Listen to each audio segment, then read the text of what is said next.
안녕하세요. 저는 김영대학교 동산의료원 정신건강의학과에서 주로 아동이나 청소년 친구들의 진료를 담당하고 있는 소아청소년 정신과 전문의 이호준입니다. 오늘 제가 말씀드릴 부분은 상실을 경험한 자녀의 애도와 치유에 대한 내용입니다.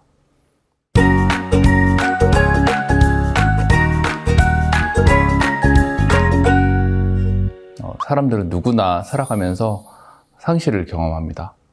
어른들은 살아가면서 몇 번의 상실을 경험하고 그러면서 점차 자신만의 애도 방법들을 찾아내곤 합니다. 이런 상실이나 애도의 과정이 때로는 너무 고통스럽기도 하고 슬프기도 하지만 시간이 지나면서 자기 스스로 이 과정을 극복해내기도 하고 또 주변의 도움을 받아서 그러한 슬픔에서 벗어나 일상으로 돌아가는 것이 일반적입니다.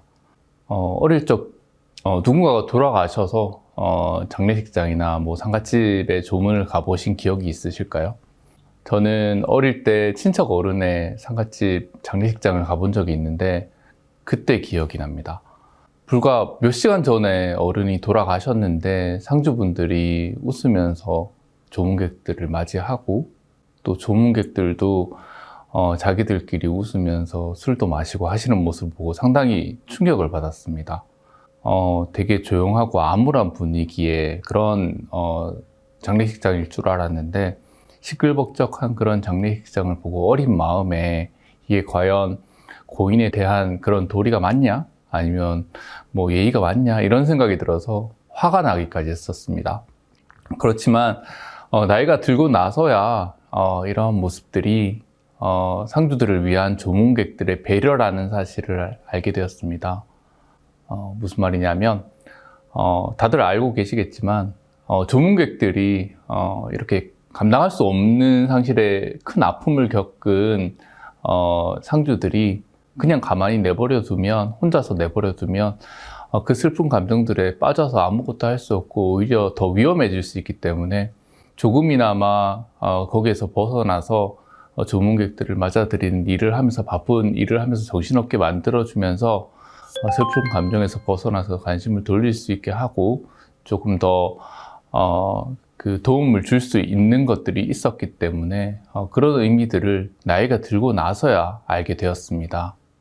마찬가지로 우리 어린 자녀들은 거의 인생에 있어서 상실의 경험을 처음 겪는 경우가 많고 또 이런 큰일을 겪었을 때 어떻게 해결해야 될지에 대해서도 잘 모르는 경우가 많습니다.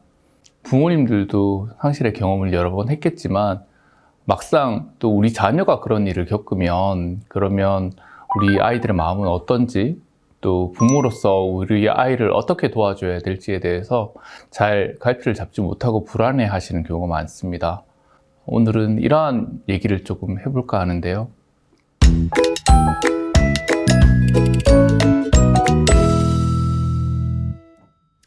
먼저 상실이 그러면 뭔지를 알아야 되겠죠. 상실이라고 하는 것은 쉽게 생각하면 잃어버리는 것 아니면 자기에게 소중한 뭔가가 없어지는 것을 의미하는데 좀 더 관계적인 측면에서 얘기를 하자면 자기 자신과 관련이 있거나 자기가 의미를 두고 있는 사람 혹은 사랑하는 사람, 예를 들어서 가족이라든지 친한 친구 등이 어떤 이유로 인해서 자신과 신체적이고 정서적인 관계를 지속할 수 없는 상태를 상실이라고 말하고, 여기서 어떤 이유라고 하면 뭐 여러 가지가 있겠지만 가장 무겁게 생각 들고 바로 떠오르는 것은 사랑하는 사람의 죽음일 것입니다. 그것 말고도 내가 뭐 이사를 가게 되거나 아니면 상대방이 이사를 가게 되거나 하면서 겪게 되는 이별, 그리고 또 하나 중요한 이슈 중에 하나가 부모님의 이혼으로 인해서 겪게 되는 이별이나 혹은 친한 친구와 안 좋은 뭐 싸우게 되거나 아니면 뭐 따돌림을 당하거나 그렇게 되면서 관계의 단절이 생겼을 때에도 상실의 이유가 될 수 있겠습니다. 오늘 뭐 이 관계 상실 모두를 다루기에는 아무래도 뭐 시간도 있고 또 내용이 너무 많아질 수 있기 때문에 조금 더 이렇게 집중을 해서 죽음과 관련된 그런 상실의 경험에 대해서 말씀을 드리도록 하겠습니다. 사랑하는 사람의 죽음이 대상으로 치면 가족이 될 수도 있고 부모님이나 아니면 뭐 사고로 인해서 잃게 되는 형제 혹은 친척일 수도 있고, 또 친구들 중에서도 사고로 죽음을 맞이하는 친구가 생길 수도 있고, 또 요즘에 상당히 좀 사회적으로 이슈가 되는 자살이라는 무거운 이유의 상실의 경험을 겪을 수도 있습니다.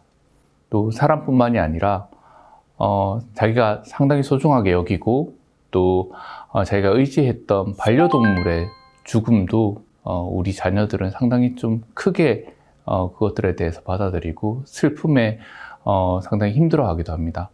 연예인의 자살 소식도 간간히 들려오는데, 부모님께서는 이게 별것도 아닌 거라고 생각하실 수도 있겠지만, 우리 나이 어린 친구들의 입장에서는 오랫동안 자기가 의지해온 그런 아이돌 스타가 극단적인 선택으로 목숨을 잃었다면 상당히 좀 큰 충격을 받게 되고, 심심치 않게 언론에서 이러한 스타들의 죽음에 뒤따라서 많은 친구들이 극단적인 선택을 하는 안타까운 상황이 벌어졌다는 것들도 많이 알고 계실 거라고 알고 있습니다.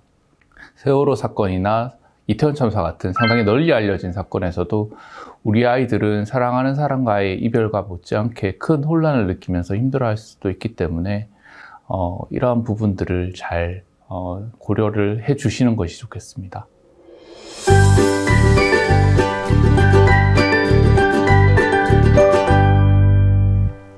그러면 우리 상실을 경험한 자녀들의 반응은 어떨까요? 반응은 상당히 다양합니다. 또 이러한 상실을 경험하고 난 이후에 그것을 처리하는 애도의 반응 또한 상당히 다양한데요. 이런 반응들을 봤을 때 전형적으로 한 가지로 정해진 반응은 없기 때문에 그 사람이 흘린 눈물의 양으로 그 사람의 고통을 짐작할 수 없다는 말을 기억해 주셔야 합니다. 그렇게 판단해서는 안 된다는 것을 기억하셔야 됩니다. 특히 우리 자녀들은 아직 커가는 단계이기 때문에 그 눈높이에 맞춰서 반응을 볼 필요가 있습니다. 우리 아이들은 아이들에 따라서 다를 수는 있겠지만, 보통 처음에 이런 상실을 겪게 되면 자신의 감정을 잘 알아차리지 못하고, 알아차리지 못한 감정들을 어떻게 처리해야 될지를 몰라서 힘들어하게 됩니다. 이런 감정들과 함께 많은 생각들이 떠오를 수가 있는데, 한 가지 일관된 생각으로 계속 생각이 드는 것이 아니라 여러 가지 모순될 수도 있는, 서로 상충될 수도 있는, 좋고 싫고, 그리고 맞고 틀리고 이런 생각들이 동시에 들 수도 있기 때문에 우리 아이들이 상당히 헷갈리고 혼란스러워질 수 있습니다. 또 상실을 경험한 후에 나타나는 모습들도 상당히 다양해서 아이들이 몇 날 며칠 울기만 할 수도 있고, 또 상실에 대한 트라우마에 대해서 반복적으로 계속 얘기를 할 수도 있고, 또 경험했던 일 중에서 아주 부분적이고 세세한 일들에만 집착하기도 합니다. 우리 아이들이 상실로 한 사람을 잃고 나면 다른 주변 사람들, 자기가 소중하게 여기는 사람들도 또 잃게 되지는 않을까 상당히 불안해하기도 하고, 또 평소와는 다른 행동의 변화가 생기면서 학교에 잘 가지 않으려고 하거나, 아니면 학업 수행 능력이 떨어지기도 하고, 중고등학생 같은 경우에는 술, 담배를 하거나 비행행동하거나 반항하거나 하는 그러한 미숙한 행동으로 자기의 혼란스러운 상황을 이겨내려는 시도를 하기도 합니다. 우리 아이들은 예민해지기도 하고, 또 반대로 멍해지기도 하고, 또 여러 가지 신체 반응들이 나타날 수도 있어서 가슴 답답함이나 어지러움, 그리고 가슴 두근거림이나 두통, 이런 반응들을 흔하게 부모님께 아니면 주변 사람들에게 얘기를 하기도 합니다. 수면 패턴도 좀 변화가 많이 나타나서 잠을 잘 못 이루거나 자주 깨고 반복적으로 악몽을 꾸기도 합니다. 물론 상실을 경험한 아이들이 다 이런 변화들을 경험하는 것은 아니고, 빠른 시간 내에 이러한 변화가 회복되는 경우가 많습니다. 우리 아이들은 다행스럽게도 회복 탄력성이라고 하는 정신적인 힘이 있기 때문에 이런 감당하기 힘든 스트레스나 트라우마를 겪게 되더라도 의외로 아무렇지도 않게 일상을 되찾기도 합니다. 그렇지만 상실과 같은 큰 사건을 경험하고 난 뒤에 제가 방금 말씀드렸던 다양한 반응들이 나타나는 것이 아이들이 비정상적이거나 아니면 건강하지 않다는 것을 뜻하는 것은 아닙니다. 오히려 이러한 반응들 또한 아주 자연스러운 것이라고 할 수 있고, 부모님들은 부모님들이 먼저 안심을 하고 이런 반응들을 보이는 아이들이 놀라지 않고, 이러한 여러 가지 자기가 알지 못하는 혼란스러운 반응들이 다시 일상으로 돌아가기 위한 하나의 자연스러운 과정이고 준비 과정이라는 것을 아이들이 알 수 있도록 안심시켜 주는 것이 필요합니다. 또 초반에 괜찮아 보이는 아이들이 시간이 지나고 나서야 자기도 모르게 격렬한 여러 가지 감정들을 나타내면서 힘들어하는 경우도 있기 때문에, 부모님들은 이러한 부분들도 잘 염두에 두고 가능성에 대해서 살펴볼 필요가 있습니다. 상실을 경험한 아이들이 나타내는 반응 중에서 가장 많은 것이 좀 감정을 잘 드러내지 않는 경우인데, 그 아이들이 그러면 어떤 생각을 가지고 있어서 이런 반응들을 겉으로 나타내는지를 보면, 앞서 말씀드린 것처럼 이제 자신의 감정이 무엇인지를 잘 알아차리지 못하는 경우도 있지만, 자신의 감정을 참고 있거나 아니면 부정적인 감정에서 벗어나기 위해서 오히려 좀 다른 곳에 관심을 돌리고 있는 경우, 좀 도망가고 있는, 회피하고 있는 경우도 많습니다. 겉으로 멀쩡해 보이고 또 상실에 대해서 태연한 척 보이지만 속으로는 오히려 자신의 감정이 걷잡을 수 없이 커지진 않을까 하는 생각에 두려움에 떨기도 하고, 또 자신의 감정으로 인해서 주위 다른 사람들에게 피해는 주지는 않을까 하는 겁을 내고 있을 수도 있습니다. 상실을 겪은 주위 사람들은 다 괜찮아 보이는데 나만 유난히 이렇게 감정적으로 취약하다는 생각에 부끄럽고 수치스럽다는 생각을 하기도 합니다. 또 그와 반대로 상실의 경험을 하고 난 뒤에 아주 잠시라도 자기가 괜찮아지거나 뭔가 즐거운 일이 있었을 때 기뻐한다는 생각이 들면, 그 생각이 들었다는 것 자체만으로 죄책감을 느끼고, 사랑하는 사람이 없어졌는데 자신은 괜찮다는 생각이 잘못이고, 자신은 그러면 안 되고 자신은 벌 받아야 되는 사람이다 라고 생각하게 될 수도 있습니다. 또 흔하게 나타나는 것이 분노의 감정입니다. 아이들은 아무 이유 없이 화가 난다는 말을 하기도 하고, 부모님에게 아무것도 아닌 일로 화를 내거나 짜증을 내기도 합니다.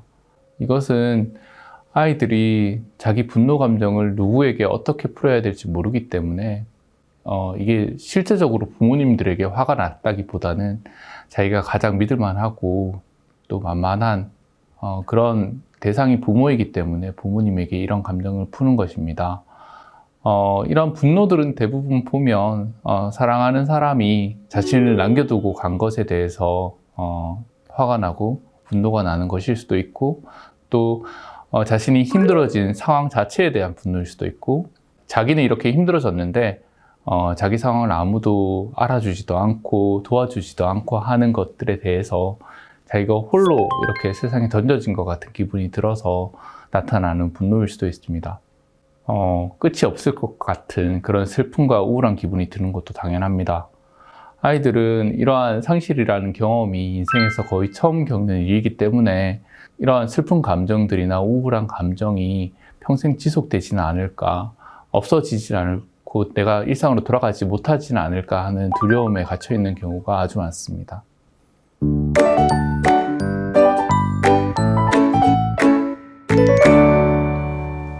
당연히 이런 반응들을 보이는 아이들을 통해서 부모님들은 안타까워하시고 도와주고 싶다는 마음을 많이 가지고 계시겠죠. 자기가 뭐 알아서 하겠지, 뭐 내가 무슨 상관이야, 이렇게 생각하시는 부모님들은 아무도 없다고 제가 생각하고 있습니다. 그렇지만 그러면 어떻게 도와줘야 될지, 아니면 무엇들을 좀 주의해야 될지에 대해서 또 자세히 알고 계시는 부모님들도 많이 없다고 알고 있습니다. 그래서 거기에 대해서 말씀을 좀 드리면, 제가 이전에도 좀 많이 말씀을 드렸고 지금부터도 좀 많이 말씀을 드리는 단어가 한자로 표현을 하자면 편안한 안자일 것입니다. 안전, 안심, 편안함, 이런 것들이 바로 그것인데요. 아이들을 안전한 환경으로 안전하게 보호해주고, 또 아이들이 안전할 수 있다는 안심을 시켜주고, 결국 그래서 아이들이 편안한 상태로 갈 수 있도록 만들어주시고 도와주시는 것이 최종적인 부모님들의 목표라고 할 수 있겠습니다. 아이들은 상실을 경험한 초기에 누군가의 도움을 받기 위한 준비가 아직 안 되어 있을 가능성이 있기 때문에, 섣불리 부모님들이 좋은 마음으로 그들을 도와주려고 하다 보면 아이들이 갑자기 불안해지거나 예상하지 못한 폭발적인 감정 반응들이 나타날 수 있습니다. 그렇기 때문에 그런 것들을 상당히 좀 조심하셔야 되는데요. 감당하기 힘든 상실의 경험에서 아직은 그 충격을 마주할 준비가 안 되어 있는 아이들에게 부모님들이 너무 자세하고 구체적으로 그 사건에 대해서 물어보시거나 아니면 그 감정들에 대해서 떠올리도록 하시다 보면 아이들은 애써 자기가 이제 묻어놓고 참고 이렇게 억눌러 왔던 상처들과 부정적인 감정들이 갑자기 한꺼번에 폭풍과 같이 나타날 수 있기 때문에 오히려 그것들이 더 위험해질 수 있고 부모님들이 그런 반응들을 또 어떻게 해결해야 될지 몰라서 당황스러워질 때가 많습니다. 그렇다고 해서 부모님들이 너무 조심하신다고 기다리기만 해서도 안 됩니다. 가만히 아무것도 안 하고 있기만 해도 안 되고 모른 척 해도 좋은 것은 아닌 것 같습니다. 아이들은 방금 전에 말씀드렸던 것처럼 갑작스러운 직면을 두려워하기도 하지만 한편으로는 혼자서 이런 감당하기 힘든, 감당하기 어려운 경험들을 먼저 누군가가 알아봐주고 또 해결해 주기를 바라고 있을 수 있습니다. 그러면 부모님들은 그럼 뭐 이것도 하지 말고 저것도 하지 말고 어쩌란 얘기야 라고 생각하실 수도 있는데 그만큼 우리 아이들의 반응들을 잘 세심히 살펴보시고 시간에 맞게 그 타이밍에 맞게 아이들을 도와주시는 것이 좋겠습니다. 이렇게 말씀해 주시는 것도 좋을 것 같습니다. 우리 아이의 이름을 불러주면서 누구야? 그런 힘든 일을 겪게 되면 누구나 감정적으로 힘들 뿐만 아니라 정말 여러 가지 혼란스러운 반응들이 나타날 수 있는데 너는 괜찮아? 그런 어떤 감정이 들거나 생각이 들더라도 결코 네가 이상한 게 아니라 힘든 경험을 하고 난 뒤에 이렇게 힘든 일을 이겨내기 위해서 누구나 겪을 수 있는 자연스러운 반응들이 올 수 있는데 그걸 너무 급하게 말하거나 해결할 필요는 없어. 대신 네가 그걸 힘들 때 혼자서 해결해 나가기보다는 엄마 아빠랑 같이 그걸 해결했으면 좋겠고 엄마 아빠는 네가 아프지 않았으면 좋겠어. 언제든지 엄마나 아빠가 필요하면 엄마 아빠는 이 자리에 있을 테니까 기다리고 있을 테니까 말을 해줬으면 좋겠어 라고 말씀해 주시면 좋지 않을까요? 또 그 이후에 뭐 아이가 그러면 조금 안심을 하고 부모님에게 자기의 상태에 대해서 자기 생각에 대해서 말을 이렇게 할 수도 있지만 그때까지도 좀 기다리고 표현을 하지 않을 수도 있습니다. 어쨌든 간에 아이는 상당히 큰 고통과 상처를 가지고 있다는 사실을 염두에 두시고 아이들에게 나타나는 다양한 반응을 주의 깊게 살펴보시면서 애도할 수 있는 시간을 인정해주고 기다려주시기 바랍니다. 섣불리 아이에게 조언하기보다는 아이들이 하는 말을 경청해 주시고 부모가 아이를 다 알고 있다고 섣불리 그렇게 그런 뉘앙스의 말이나 느낌을 전달하기보다는 부모로서 아이를 진심으로 공감해 주기 원한다는 마음을 전달해 주시기 바랍니다. 아이가 너무 힘들어할 때는 잠시 쉬게 해주시고 시간을 인정해 주시는 것도 좋지만 그 시간이 너무 길지 않게 해주시고 될 수 있으면 빨리 일상을 유지하면서 일상 속에서 나타나는 힘든 점들을 하나씩 해결해 나갈 수 있도록 도와주시는 것이 훨씬 좋습니다. 아이가 부모님에게 와서 도움을 요청하고 힘들긴 한데 어떻게 하면 좋을지 모른다고 물어본다면 소리 내어 울고 또 감정을 표현해도 되고 또 궁금한 게 있으면 뭐든지 엄마한테 물어보고 무슨 일이 있으면 뭐든지 엄마랑 아빠랑 같이 상의를 하자. 네 얘기를 하고 감정을 표현하자라고 말씀을 해주시면 좋겠습니다. 도움을 받아도 아무 소용 없을 것 같은 그런 마음들이 네가 들 수도 있지만 네가 힘든 마음을, 힘든 감정들을 다른 사람들에게 특히 네가 믿고 의지하는 사람들에게 말하는 것만 해도 훨씬 마음이 가벼워지고 후련해질 수 있어 라고 말을 해주십시오. 또 자기가 힘들어하거나 자기 힘든 감정들을 부모님들에게 말을 하고 표현을 하면 부모님들이 힘들어질까 봐 걱정하고 미안해하는 아이들이 되게 많은데 그런 아이들에게도 미리 네가 힘들어서 만약에 부모님에게 도와달라고 하거나 아니면 이거 해줘 라고 얘기를 하면 엄마 아빠는 너무 고마울 것 같아 라고 얘기를 하면 아이들의 마음은 한결 가벼워질 것입니다. 우리 아이들 옆에서 지켜보는 부모님들도 많이 불안하시고 힘드시겠지만 우리 아이들을 믿고 든든한 버팀목의 역할을 해주신다면 아이들은 금방 얼마 지나지 않아서 안정을 되찾고 일상으로 돌아갈 수 있을 것입니다.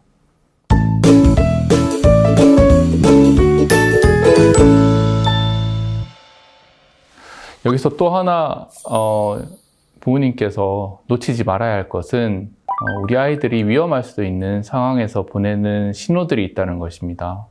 일상 활동에 흥미를 잃을 정도의 심한 우울감이 너무 오래 지속될 때나 아니면 식욕이나 자는 것에 대해서 변화가 오래 지속되는 경우, 그리고 혼자 있는 것에 대해서 지속적으로 좀 두려움을 가지고 있거나 자기 나이보다 너무 어린 아이와 같이 퇴행 행동이 너무 지속되는 경우, 그런 경우에는 조금 더 주의 깊게 아이를 살펴보는 것이 좋습니다. 또 고인이 된 사람들에 대한 지나친 모방을 하거나 고인이 된 사람과 다시 만나고 싶다고 그렇게 이제 반복적으로 얘기를 하는 경우, 혹은 이제는 끝내고 싶다고 말을 하는 경우에는 이 아이가 상당히 극단적인 위험한 선택을 할 수도 있기 때문에 잘 보셔야 됩니다. 평소 친하게 지내던 친구들을 멀리하거나 갑자기 학교 성적이 급격하게 떨어지거나 학교를 장기간 가지 않으려는 모습을 보일 때에도 우리 아이가 위험에 처해 있지는 않은지를 확인해 보셔야 하고, 너무 우울하고 불안해하는 아이가 그 다음날 갑자기 차분해지면서 모든 것이 괜찮아졌다는 말을 할 때에는 아이가 스스로 죽음을 선택한 것은 아닌지, 자살을 선택한 것은 아닌지, 그 결심을 한 것은 아닌지 잘 살펴보고 조심하시고 이 신호를 알아차리셔야 합니다. 평소 심리적으로 불안감이나 우울감이 심했던 아이들은 이러한 상실의 큰 경험을 하고 난 뒤에는 일반 다른 아이들보다 훨씬 더 취약한 반응들을 나타날 수 있고 또 위험할 수 있기 때문에 집중해서 보셔야 됩니다. 우리 아이들이 이런 위험한 신호를 보낼 때에는 부모님 혼자서 감당하시려고 하지 말고 전문가의 도움을 받으시기를 강력히 추천드립니다. 심리상담 전문가라든지 정신건강 관련 전문가라든지 아니면 병원의 정신건강의학과 선생님들에게 의뢰를 해서 우리 아이의 위험할 수도 있는 사고를 사전에 예방하고 우리 아이가 다시 회복할 수 있도록 도와주시는 것이 좋겠습니다.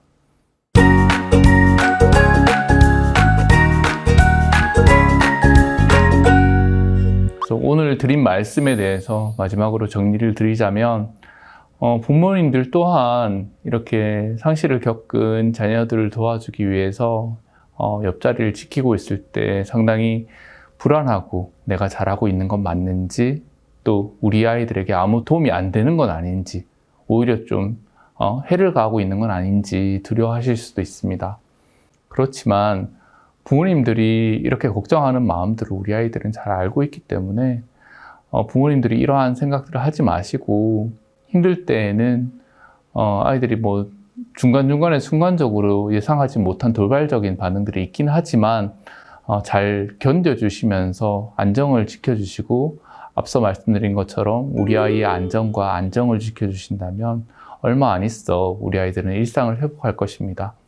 아이들이 너무 힘들어하거나 위험한 신호를 보낸다면 부모님 혼자서만 끙끙 앓지 마시고 우리 아이들을 오랫동안 고통 속에서 내버려 두지 마시고 꼭 주변의 전문가들에게 의뢰를 해 주시는 것이야말로 우리 아이를 지키는 부모님의 아주 중요한 역할임을 알아주시기 부탁드립니다. 오늘 말씀은 여기까지 드리도록 하겠습니다. 감사합니다.